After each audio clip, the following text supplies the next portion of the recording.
So, hello ladies and gentlemen, my name is TripleFinish and I am here with a guest narration for my British buddy CNReporterGeorge, and he didn't battle me, but he battled Gummtree, and Gummtree is on the left on his battle, of course, under the name Not Even, because he's always not even or not A and then something. And Reporter George is, of course, on the right. Now, I didn't really know about the teams. Of course, I had to watch this so I wouldn't make mistakes and such, but yeah. Looking at George's team, he has a Tentacruel, maybe Toxic Spike set, might be an offensive set, but it will most likely be his Rapid Spinner. His Landorus T is just for the Intimidate and also Stealth Rock. Could be Heatran or Ferrothorn for Stealth Rock and an offensive Landorus T. And then, of course, the Heatran with Flash Fire to cover for his Ferrothorn. Ferrothorn seeding, that sounds gross, Spikes and Lead Seed and Thunder Wave, such shenanigans, Power Whip and Gyro Ball and stuff like that. And then he has his Latios, which could be Expert Belt, Choice Specs, Choice Scarf, Dual Screens, Life Orb, anything. Latios is versatile. And his Dusknoir, I don't see Dusknoir much in OU. Well, I never see it in OU. I use Dusclops in OU, but Dusknoir, yeah, well, not really, because Dusclops has way better bulk with the Violite, which is also the reason it is one tier higher, of course. But yeah, it's most likely some kind of Will-O-Wisp, Sub Punch, Shadow Sneak set. And then when we go look at Gumtree's team, it is a Breloom, and Breloom is also very versatile. Could be Techniloom with leftovers, could be a Toxical Poison Heal set with Spore, Sub Punch, something like that. Could also be Spore, Sub Seed. Basically anything is possible with Breloom.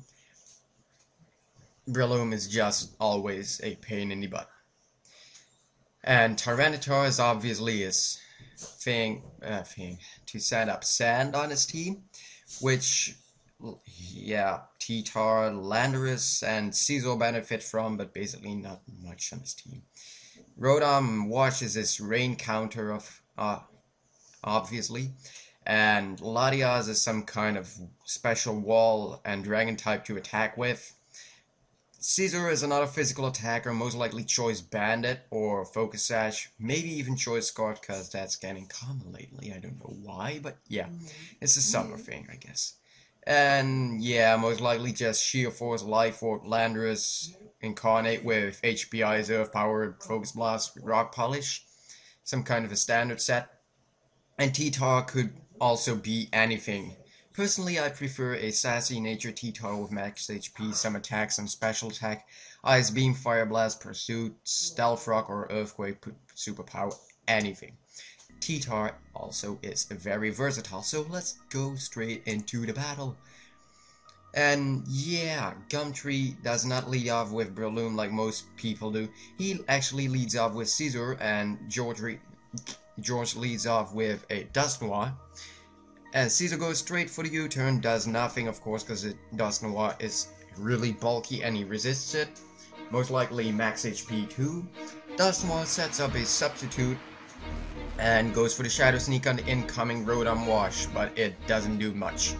And Rotom Wash breaks his sub with a Hydro Pump, so George is like, yeah, I should switch out. He switches out into Ferrothorn, and Rotom Wash goes for the Will-O-Wisp, but he misses. Now, here I thought Gumtree would switch out, but he actually goes for another Will-O-Wisp, maybe predicting a Power Whip and making it less powerful that way. But George goes for the Spikes with a Burn Ferrothorn now. So, yeah, that's gonna be to put a limited amount of time that Ferrothorn can stay in. Rotom Watch goes for the Volt Switch to get a little momentum, and he goes into Breloom. Now, Breloom is a real threat, but George now sets up Stealth Rock, seeing Gumtree does not have a spinner on his team. Which, yeah, sometimes I also play spinner, so it's not bad, but also not that good. So George switches out and goes into his Landorus Varian, but Breloom, yeah, Gummtree predicted a switch, so he goes for the Swords Dance, and with the Intimidate, he is not at +2, he is at +1, so George goes for the U-turn, knowing this thing could maybe even KO it with a 5-hit Bullet Seed, and he goes into Ferrothorn, but this thing goes for the Spore, and yeah, of course, Breloom just likes putting things to sleep and then killing them while asleep, of course. And he goes into Ferrothorn because it was already burned thanks to the second Will-O-Wisp. And here he goes for the Spore again, predicting Ferrothorn to switch out on a Mach Punch, which of course is very threatening.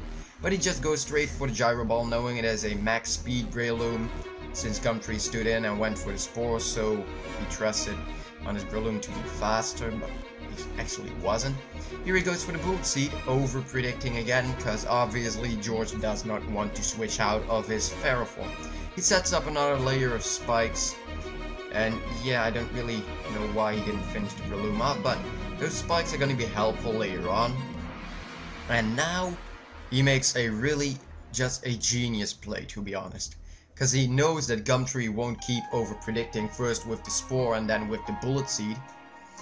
So yeah, Gummtree was like, oh, I'm not gonna go for the Spore, I just attack what comes in. But here he goes for the Mach Punch. And George switches into Tentacruel, and it obviously does nothing. So he goes into Landorus T. Breloom goes for the Spore. Unfortunately, he has now sleep-foddered his Landorus T. And of course he will have to switch out, or Breloom will get another free Swords Dance. So George indeed does switch out, and he goes into his Latios. Now, I don't know if it was Scarfed, it also would not matter, of course, because Ladio is obviously on speeds. But Gummtree realizes that he can switch out and come back in safely with a lot of health with Breloom, so he goes straight for the Mach Punch and gets taken out by a Dragon Pulse. That's 13 turns of playing around and messing around with Breloom. And in those 13 turns, George got a lot of hazards up, still has his Ferrothorn, did not get swept by Breloom, and he was playing nice. Now here, T-Tar comes in, and Latios of course did not want to get Pursuit Trap. He saw the Pursuit coming, so he just goes straight for a Dragon Pulse and gets some damage off.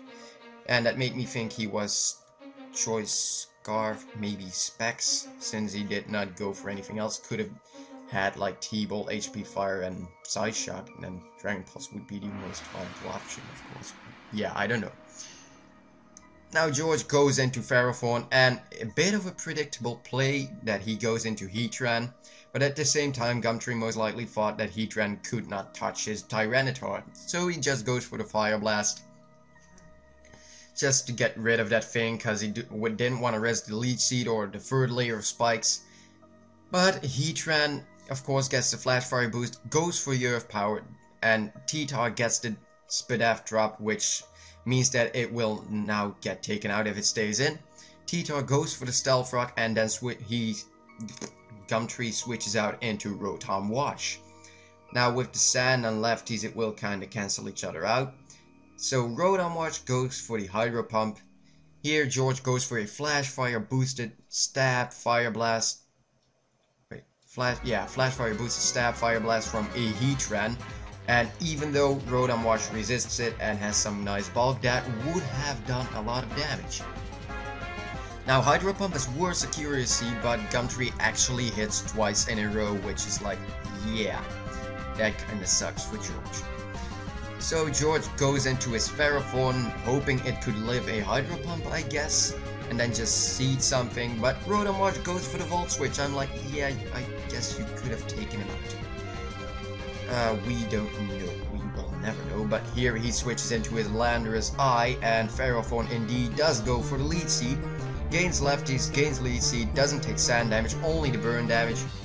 Now Gummtree could have taken it out and then switched out, but he actually switches out right now into his Rotom Wash again, as to where his Ferrothorn is now at a amount of health where it does not get taken out by a Hydro Pump, I guess. So I don't really, that was a bit of a questionable play. But with the burn damage, he of course would have died to a Hydro Pump, but this Rotom Wash is most likely some kind of choice set, since it went for the Volt Switch again. wait, no, that doesn't make sense because he went for the Hydro Pump and Volt Switch. So it is just some kind of offensive set, maybe. But when I look at the damage, I'm not sure, because it also Will-O-Wisp and so Gummtree goes into his Latias again. Nope, not again. He goes into Latias.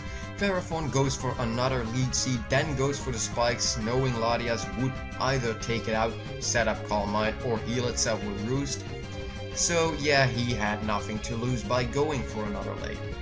So Gummtree finally takes out the Ferrothorn with a Psy-Shock, and here he reveals that his Latias is a Life Orb variant. And that's gonna be pretty useful to know for later on in the battle. George goes into his Dusk Noir knowing he can take hits from a Latias, but nope, this thing runs Draco. And of course that takes out a Dusk Noir, because yeah, even though Dusk Noir is quite bulky, he still cannot take a Draco Meteor, and that might be a reason why as to why it's RU. So George goes into his Landorus T, because that's basically the only thing that can really touch his Latias. Tentacruel couldn't do much except for knock off and hope for a Skull Burn. And he has Roost, so yeah, that's kind of useless. Landorus T stays asleep, and here he wakes up. Outspeeds the Landorus I, which makes me think it is a choice scar for all the Landorus I's, just not a speed boost in nature, and the Landorus T is. He goes for the Stone Edge, gets a crit, most likely didn't matter because it has 145 base attack. Not sure. Rotom Wash gets hit by the Stone Edge.